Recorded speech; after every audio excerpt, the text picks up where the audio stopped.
While preparing dinner for my wife's entire family, I stepped into the garage for more chairs and heard her brother say, "I still can't believe you married this loser."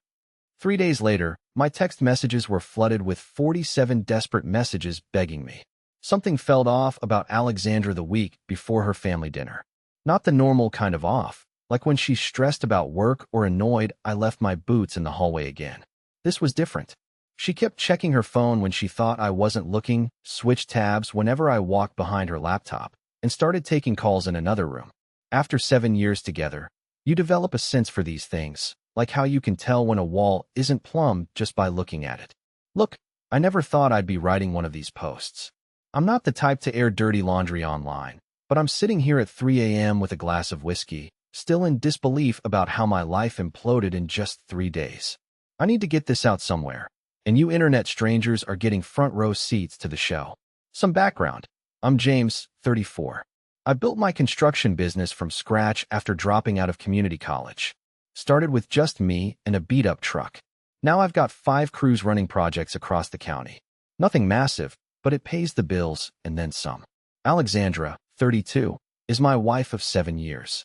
I supported her through law school, paid tuition, rent, everything, while building my business. She comes from an upper-middle-class family that never really approved of the blue-collar guy their daughter brought home. Her dad, Elijah, is some kind of financial advisor. Her mom, Pamela, is in real estate, and her brother, Thomas, thinks his business degree makes him God's gift to capitalism. Here's the thing. I always knew they thought she could do better. The side comments about my little business or asking when I'd go back to school never stopped. But Alexandra always defended me, or so I thought. Last Saturday was the annual spring dinner at our place, a tradition Alexandra insisted on to show off our home to her family. I spent the morning prepping the yard, pressure washing the deck, and helping with the cooking. Everything had to be perfect for her family. I'd been up since 6, getting the smoker ready for the brisket I'd been dry aging all week. Alexandra was more tense than usual, snapping at me for small things, but I chalked it up to the usual family dinner stress. Everyone arrived around 4. Her parents, her brother Thomas and his wife, her younger sister Magnolia, who's still in grad school. Alexandra's mom immediately started critiquing the living room furniture arrangement, while her dad asked pointed questions about how business was going, with that tone that suggested he was waiting for me to admit failure. By 6, we were ready to eat. I'd set up the dining table with our good plates, the ones we got as wedding gifts and barely use, but realized we needed 2 more chairs from the garage. As I headed out through the side door, I heard voices around the corner of the house. Thomas and Alexandra were standing by the azaleas, sharing a cigarette, which was weird since she supposedly quit 3 years ago. I was about to call out when I heard my name. I froze. Thomas was saying how he still couldn't believe she married this, and that their dad was right. She needed to divorce me before having kids and getting stuck forever. What Alexandra said next felt like taking a sledgehammer to the chest. She was already working on it, and her lawyer said that they could take half my business too. I stood there, completely numb, as they laughed about how I had no idea what was coming. They kept talking, something about someone named Dominic being a much better fit for her, and how she'd wasted her best years with me while I was playing construction. Have you ever had a moment where your entire reality just shifts? 7 years of marriage, the countless nights I stayed up helping her study for exams, the vacations we skipped so she could afford law textbooks, the extra jobs I took to cover her student loans. All of it suddenly looked different in the harsh light of what I just heard. But I didn't yell, didn't confront them. Something inside me went ice cold. I quietly backed away, grabbed 2 folding chairs from the garage, took 3 deep breaths, and plastered on the fakest smile of my life. Walking back inside, I caught a glimpse of myself in the hallway mirror. I looked perfectly normal. Inside, nuclear wasteland. The rest of that dinner was surreal. I poured wine, carved the brisket, laughed at her dad's terrible jokes, and watched my wife, this stranger across the table, act like everything was normal. I studied her face, trying to find the woman I married. Had she always looked at me with that barely concealed contempt, or was I just seeing it now? When her mom complimented the food and asked for my secret recipe, I nearly lost it. 7 years of family dinners, and now she decides I might have something worth knowing? I explained the dry aging process with mechanical precision while my brain screamed. At one point, Her sister Magnolia gave me this weird look, like she was trying to figure something out. She's always been the only decent one in that family. I wonder if she knew. After dessert, Thomas raised a toast to family and future changes, looking directly at Alexandra with this smug little smirk. I clinked glasses and drank, thinking about how satisfying it would be to break that crystal stem across his face. When they finally left around 11, Alexandra started cleaning up, humming to herself. Humming like she hadn't just destroyed our entire life. I told her I'd finish the dishes and she should get some rest. She kissed my cheek and said I was such a good husband. The audacity nearly made me vomit. After she went to bed, I checked her laptop. Password protected. New for her.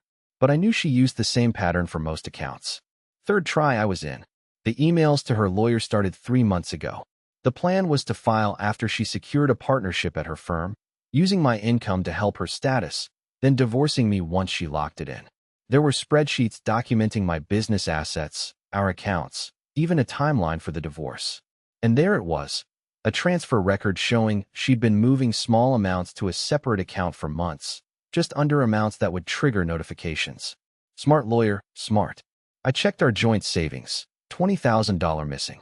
The money I'd been putting aside for the business expansion, our future. Then I found the text with someone saved as D. Apparently, Dominic wasn't just a better fit. He was already test driving my replacement. The text went back 6 months. 6 months. I didn't sleep that night, or the next.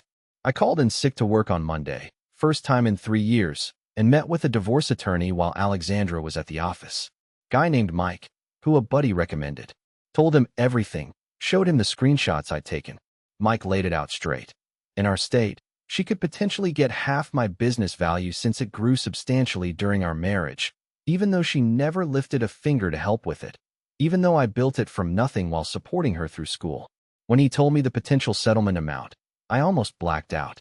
Everything I'd built, everything I'd sacrificed for, cut in half and handed to the woman who was planning to blindside me. I remember asking Mike, "So, what?" I just bend over and take it. He started talking about amicable settlements and minimizing damages, but I was already gone mentally. Something fundamental had shifted inside me.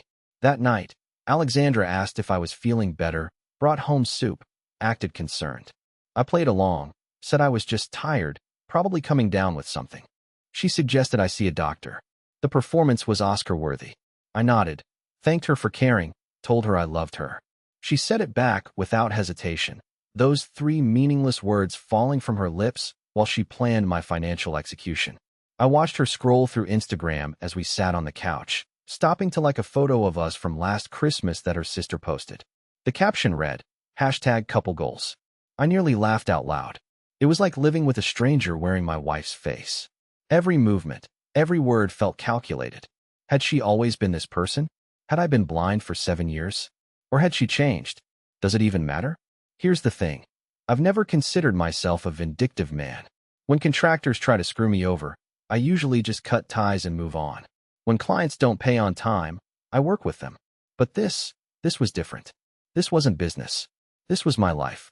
As I lay awake that second night, watching her sleep peacefully beside me, probably dreaming about spending my money with Dominic, something hardened inside me. A clarity I've never felt before. You see, Alexandra and her family always underestimated me. They saw the calloused hands and lack of degree and assumed I was simple. They never understood that building something from nothing requires intelligence, strategy, patience. I started making phone calls the next morning, first to my bank, then to my business partner, then to a few key clients. By noon, I had a plan forming. By dinner, I knew exactly what I was going to do. Alexandra wants war? Fine. But she's bringing a butter knife to a chainsaw fight. This isn't about money anymore. It's about showing her and her entire family exactly who they decided to mess with. The loser they looked down on for 7 years is about to give them a master class in consequences. So here I am, 3 days after that dinner, finalizing my blueprint for demolition. And just like any good construction project, you need to lay the groundwork before you build. Tomorrow, everything changes. Alexandra thinks she's got it all figured out, but she has no idea what's coming. Neither does her family. Or Dominic, whoever the hell he is. I supported her dreams for 7 years. Now I get to watch hers crumble in real time. Update. First, Thanks for all the support on my last post. Never expected that kind of response. For those asking if I've calmed down or if I'm thinking more clearly now, nope. Still pissed. Still moving forward, just more strategically now. Look, when you build something with your hands, you learn that rushing just creates problems you'll have to fix later. Revenge is the same way. It needs a proper foundation. The morning after I posted, Alexandra left for work like any normal day. Kissed me goodbye, reminded me to call the plumber about that leaky faucet in the guest bathroom, asked if I could pick up her dry cleaning. The absolute normality of it was surreal, like watching someone sleepwalk through a minefield they planted themselves. As soon as her car pulled out of the driveway, I got to work. First order of business was securing my actual business. Called my accountant for an emergency meeting at the Daily Grind down the street from my office. No way I was doing this over the phone or at my workplace where employees might overhear. Here's the thing. When you're building a business while supporting someone through school, you make compromises. Sometimes you don't document everything perfectly. Sometimes you cut corners on paperwork because you're exhausted from working 14-hour days. Alexandra knew this, had even helped with some of our early tax filings when we couldn't afford a proper accountant. The coffee shop meeting was eye-opening. My accountant, let's call him Frank, looked like he hadn't slept in days. Turns out Alexandra had already contacted him, asking innocent questions about business valuation methods and ownership documentation. Claimed she was helping me prepare for a potential investor meeting. Frank, not knowing what was happening, had given her some surface-level info but felt uncomfortable enough to flag it. When I told him what was really going on, the color drained from his face. "James, I need to show you something," he said, pulling out his tablet. He opened a series of documents showing my business transactions from the past 3 years. These highlighted ones. They don't quite add up. Turns out Alexandra had been doing more than just planning a divorce. She'd been creating a paper trail to make it look like I was mishandling business funds. Small discrepancies in dates, amounts moved between accounts at odd times, invoices with inconsistent numbering. Nothing illegal. She was too smart for that, but enough to make things look messy in divorce court. Enough to justify bringing in a forensic accountant who would cost me thousands and find absolutely nothing wrong, but would drag out proceedings for months. Frank and I spent 3 hours documenting everything properly, creating clear trails showing all transactions were legitimate. We accelerated payments to suppliers, paid off equipment loans early, and documented Alexandra's complete non-involvement in the business operation. While we worked, I got a text from Magnolia, Alexandra's sister. This was unusual. We've always been friendly, but rarely text directly. She asked if we could meet for coffee sometime soon. Said she needed to talk about something important. I agreed to Saturday morning, wondering what that was about. Next stop, the bank. I'd been stewing on something Alexandra's brother had said at that dinner, a comment about their parents helping her when the time comes. I had a hunch, and hunches in construction often save your ass. At the bank, I spoke with our financial advisor. Confirmed what I suspected. Alexandra had applied for a home equity line of credit against our house 2 weeks ago. The house that's primarily in my name because I made the down payment with pre-marriage savings. The house that I renovated myself, adding nearly $100,000 in value. I was still listed as a required signatory, but the paperwork was moving through the system. 1 more week, and she would have had access to about $200,000 in cash that I would be partially responsible for repaying. The advisor seemed uncomfortable when I explained I didn't authorize this. After showing my ID and marriage certificate, I was able to cancel the application. Then I moved half of our joint savings into my personal account. Exactly the amount I had contributed. Is that petty? Maybe. But it's a hell of a lot less than she was planning to take. When I got home, I did something I'm not proud of, but desperate times and all that. I installed tiny recording devices in our living room and bedroom. Completely legal in our state since it's my house too, but definitely crosses an ethical line. I also set up a camera in our home office, angled toward her desk. Then I took the dog for a walk around the neighborhood, like nothing was wrong. Waved to the neighbors, tossed a ball for the Smith kid, picked up some dog poop with a little plastic bag, while casually planning the complete dismantling of my marriage. Normal Tuesday stuff. That night, over dinner, Alexandra seemed distracted, checking her phone constantly. When I asked about her day, she gave vague answers. Then her phone buzzed again, and I caught a glimpse of the name on the screen, Dominic. Who's Dominic? I asked, keeping my voice casual while reaching for more pasta. The fork paused halfway to her mouth, just for a second. Oh, new client at the firm. Time-sensitive case. Then she put her phone face down on the table. That slight hesitation told me everything. 7 years with someone, you notice these things. Must be important if he's texting you during dinner, I said, still Mr. Relaxed Husband. She gave me this tight smile. You know how it is, some people don't respect boundaries. The irony almost made me choke on my garlic bread. After dinner, she said she needed to finish some work and disappeared into the home office. I cleaned the kitchen, making enough noise so she'd think I was busy, then silently moved to the hallway near the office door, which she'd left slightly ajar. I could hear her voice, low and intimate. Not her client voice, not her talking to family voice. Her bedroom voice. Can't just call whenever you want. No, he doesn't suspect anything. Just be patient. Yes, I miss you too. Each word was another nail in the coffin of whatever feelings I still had for her. The rage I'd been tamping down threatened to boil over. I wanted to burst through that door, to confront her, to end this charade right now. But that would have ruined everything. So I walked away, back to the kitchen, turned on the faucet, pretended to wash more dishes while planning my next moves. Here's the thing about building. Timing matters. Pour concrete too soon after the rain, it won't set right. Rush the framing. The whole structure is compromised. This revenge needed time to cure properly. Wednesday morning, I accidentally left divorce papers I'd printed out visible on my nightstand. Not filled in, just the standard forms from the county website.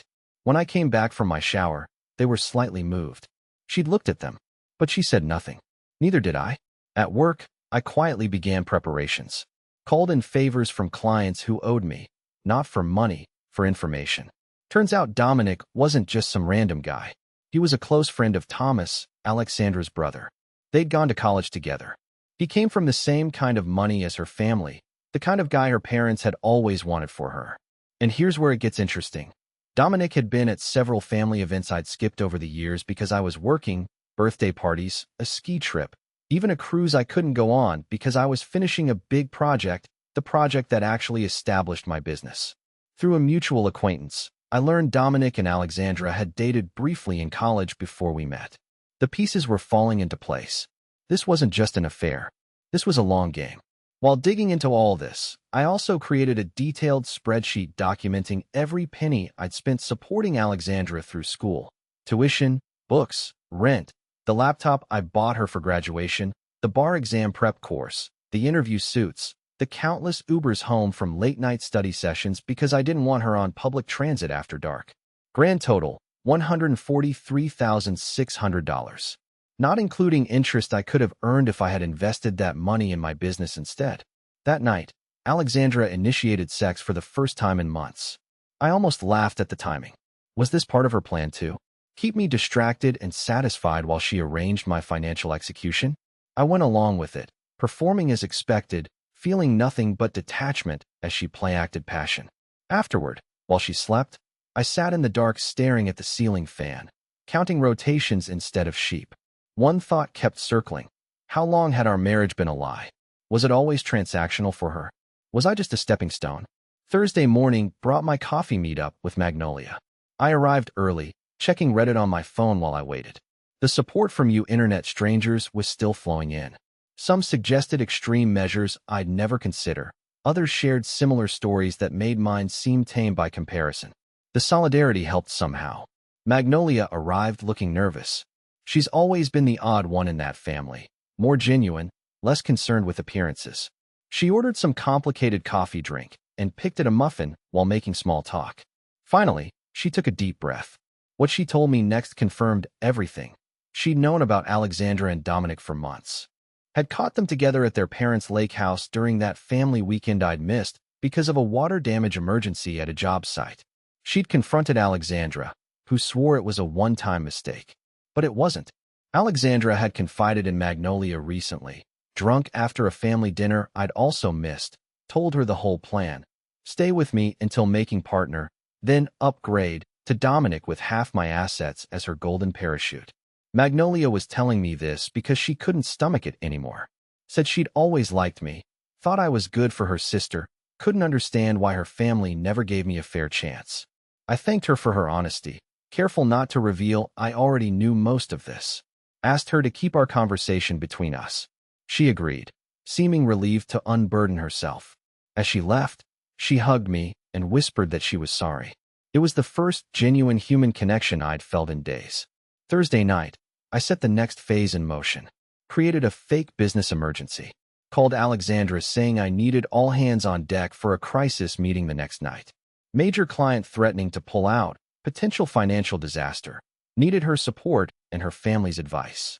She hesitated, said she had plans.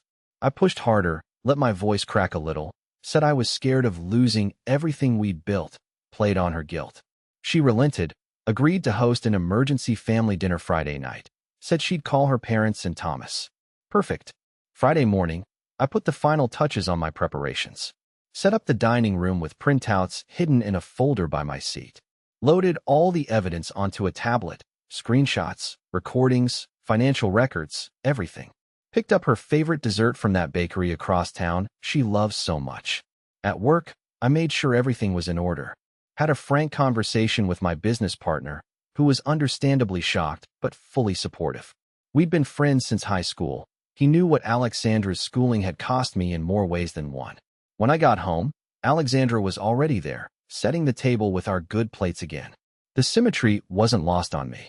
Another family dinner, same stage, entirely different play about to unfold.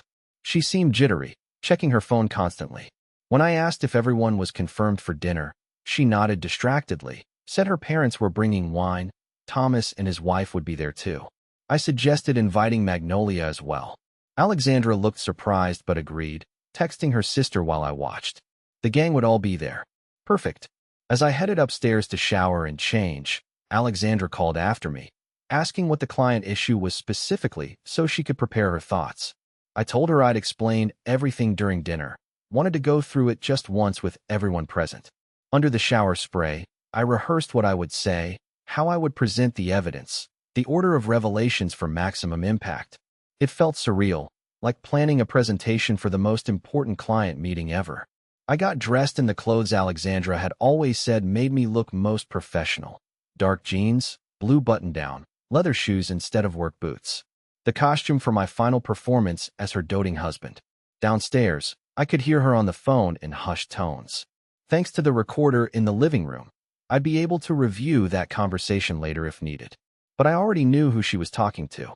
Already knew what she was saying. Let her have this last moment of thinking she's in control. Let her reassure Dominic that everything's going according to plan. Let her believe for these final hours that she's the smartest person in the room. The doorbell rang. Alexandra jumped, quickly ending her call. Her parents arrived first, her father bringing an expensive bottle of wine as promised. He shook my hand with that same condescending grip, already asking about this business emergency, with barely concealed satisfaction in his voice. Thomas and his wife arrived next, followed shortly by Magnolia, who couldn't quite meet my eyes. The gang was all here, all the players in position. As we moved to the dining room, Alexandra put her hand on my arm, asking if I was okay. The concern in her voice sounded so genuine that for a split second, I almost doubted everything. Almost wondered if I'd constructed an elaborate conspiracy theory out of coincidences and misunderstandings. Then her phone buzzed in her pocket. I saw Dominic's name flash on the screen before she quickly silenced it, and any last shred of doubt evaporated. I took my seat at the head of the table, the folder of evidence beside my plate. Alexandra sat to my right, her father to my left. The symmetry was perfect, just like the dinner where I discovered her betrayal. But now I was the one with secrets. As Alexandra's mother asked about the wine option, I caught Magnolia watching me with a strange expression, part curiosity, part dread. She knew something was coming, just not what. I stood up, wine glass in hand, and everyone fell silent, expecting me to explain the business emergency. I smiled at each of them in turn, saving Alexandra for last. Before we get to the reason I called this meeting, I said, raising my glass, I'd like to propose a toast. To family, to loyalty, and to finally seeing things clearly. The confusion on their faces was just the beginning. They had no idea what was coming next. And neither did Alexandra. Final update. I've been staring at my phone for the last hour, watching the message counter climb. 47 text messages from Alexandra in just under 3 days, each one more desperate than the last. Look, I promised to tell you what happened at that dinner, and it was wild. I had just raised my glass in that toast to family, loyalty, and finally seeing things clearly. The confusion on everyone's faces was priceless. I sat down calmly and took a sip of Elijah's expensive wine. So, about this business emergency I mentioned, Alexandra squeezed my hand encouragingly. The absolute performance of it. I almost had to admire her commitment. Well, I continued, pulling out my tablet. I've discovered some serious problems that threaten everything I've built. Problems developing right under my nose. Elijah leaned forward with barely contained smugness. Financial issues? Cash flow problems? I've always said your business model seemed precarious. Actually, I said, connecting my tablet to our TV, the problem isn't with my business. It's with my marriage. The room went silent. Alexandra's hand froze on mine. James, she whispered, what are you doing? Here's the thing. When you're demolishing a structure, you don't start with the roof. You undermine the foundation first. So I played the recording of Alexandra and Thomas from the previous dinner, their voices filling the room. Thomas saying she needed to divorce me before having kids and getting stuck forever. Alexandra replying she was already working on it, and her lawyer said they could take half my business too. I watched each face around the table. Thomas went pale. Alexandra's mother covered her mouth. Elijah's jaw clenched. Magnolia closed her eyes like she was watching a car crash she'd known was coming. And Alexandra just sat there, paralyzed as her carefully constructed plan imploded. Next, I showed screenshots of her texts with Dominic, carefully edited but still damning. 6 months, I said quietly. 6 months you've been seeing him while I've been working 60-hour weeks. I turned to her parents. Did you know she was cheating? Or just that she was planning to divorce me? Elijah tried to interrupt, but I wasn't done. I swiped to my spreadsheet. Every penny I'd spent putting Alexandra through school. $143,600. This is what I invested in our future, I said, while building my business from nothing. Next screen, documentation of her secret bank account and the canceled home equity application. And this is how she planned to thank me. The silence was deafening. Then 3 things happened almost simultaneously. Elijah stood up, knocking his chair backward. This is ridiculous, Alexandra. We're leaving. Alexandra grabbed my arm. James, please, I can explain. And Thomas, the coward, tried deleting messages under the table. I pointed at him. Those messages you're deleting? I already have them all. All the times you helped her plan this. Thomas froze, then looked at his wife, who stared at him with dawning horror. Alexandra switched tactics. It wasn't like that, she said, tears forming. I was confused, unhappy. We've been growing apart for years. Growing apart? I echoed. While I was paying for your education. While I was building a future for us. I hadn't planned to lose my cool, but something snapped. 7 years, I said, lowering my voice. 7 years I believed in us. And all this time I was just a stepping stone. Her father stepped in. Whatever problems you two have are between you. But if you think you can intimidate my daughter with this ambush, you're mistaken. We have resources you can't imagine. I laughed. Resources? You mean like the $20,000 she stole from our joint account? Or the hellick she tried to take out against my house? As Elijah ranted about all they'd done for us, I noticed Alexandra texting under the table. That's when I dropped the final bomb. Did Alexandra tell you Dominic is married too? I said casually. The room went still. Even Elijah stopped mid-sentence. Yeah, found that out yesterday. His wife's name is Rachel. Very understanding when I showed her the texts between her husband and my wife. Alexandra's face drained of color. You what? We had coffee yesterday. Seemed only fair she should know. That's when Elijah lost it. Grabbed the edge of my dining table, the one I'd built by hand, and flipped it. Food, wine, plates, everything went flying. Alexandra screamed. Her mother gasped. Thomas jumped back. I just sat there, oddly calm, watching 7 years of pretending crash around us. Magnolia was the only one who moved to help clean up. Our eyes met across the mess, and she gave me a small nod of respect, understanding. You think you've won? Elijah pointed at me, finger shaking. You're nothing. You build things with your hands because you weren't smart enough for college. My daughter made a mistake slumming with you, but we'll fix it. He lunged at me, actually tried to throw a punch. Thomas barely caught him, holding him back while he spewed threats about lawyers.